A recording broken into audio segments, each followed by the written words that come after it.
रुको जरा। আমি বাড়ি না থাকলে তাহলে তুই দাদার সাথে এসব করিস পম্পা? এই তোকে আমার বাড়ি কাজ করতে হবে না, যা তোর ছুটি। না, দাদা আমাকে কাজে রেখেছে, দাদা বললে আমি চলে যাবো।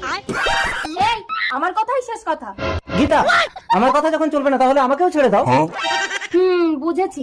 তার মানে ব্যাপারটা তোমরা মাখামাখি করে ফেলেছো।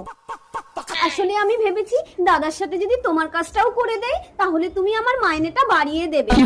বাড়িতে কে আছো, দুটো ভিক্ষে দাও না মা। আমাকে উদ্ধার করেছিস, যাকে ভিখারিকে ভিক্ষা দে। এই নিন ভিক্ষে। বাইরে এসে ভিক্ষে দাও মা। আমি ভিখারি নই, আমি গুন্ডা। আমি এই বাড়ির মালকিন না, আমি এই বাড়ির কাজের বউ। গুন্ডা? না না, ওই বাড়ির মালকিন, আমি এ বাড়ির কাজের বউ। গুন্ডাই তুলে নিয়ে গেলে ভালো হবে, তাহলে তুই আমার স্বামীর জীবন থেকে সরে যাবি। আমি নিজে রুকো। একে তোমার হাতে তুলে দিলাম। ওকে।